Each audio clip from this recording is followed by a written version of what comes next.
மரண அறிவித்தல்.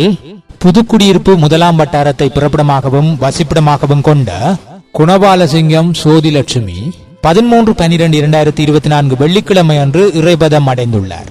அன்னார் காலஞ்சென்ற ரத்தினசிங்கம் கண்ணகை தம்பதிகளின் மூத்த புதல்வியும், காலஞ்சென்ற கிருஷ்ணபிள்ளை பொன்னு தம்பதிகளின் அன்பு மருமகளும், காலஞ்சென்ற குணபாலசிங்கம் கோப்பாய் இவரின் அன்பு மனைவியும், காலஞ்சென்ற உமாகாந்தன் மற்றும் பத்மாதேவி பிரான்ஸ், பாஸ்கரன் கனடா, காலஞ்சென்ற டாக்டர் ஜீவராசா மற்றும் Vimaladevi London, Kantharuban London, Komaladevi Canada, காலஞ்சென்ற பிரேமலாதேவி மற்றும் தர்சன் புதுக்குடியிருப்பு ஆகியோரின் அன்பு தாயாரும், அரியபுத்திரன் பிரான்ஸ், லோகநாயகி கனடா, செந்தி ஆசிரியை முள்ளியவளை வித்யானந்தா கல்லூரி, காலஞ்சென்ற சக்திவேல் லண்டன் மற்றும் இந்திரா லண்டன், சுரேஷ்குமார் கனடா, சிவனேசன் ஒட்டிசுட்டான் பல்நோக்கு கூட்டுறவு சங்கம், பிரதீபா புதுக்குடியிருப்பு ஆகியோரின் அன்பு மாமியாரும், தர்மலிங்கம் கணுக்கேணி, நாகலட்சுமி முள்ளியவளை, காலஞ்சென்ற மங்கேக்கரசி, நவரத்தினம் கனடா, காலஞ்சென்ற ராசரத்தினம், செவ்வந்தி புதுக்குடியிருப்பு ஆகியோரின் அன்பு சகோதரியும்,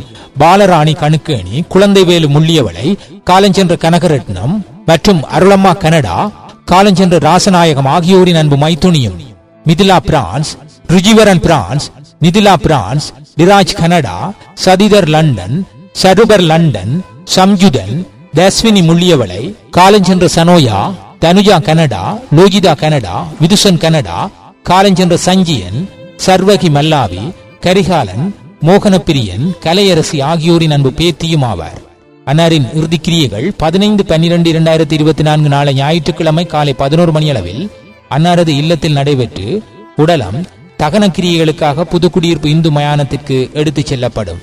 இவ்வறிவித்தலை உற்றார், உறவினர், நண்பர்கள் அனைவரும் ஏற்றுக்கொள்ளுமாறு கேட்டுக்கொள்ளப்படுகின்றீர்கள். தகவல் குடும்பத்தினர்.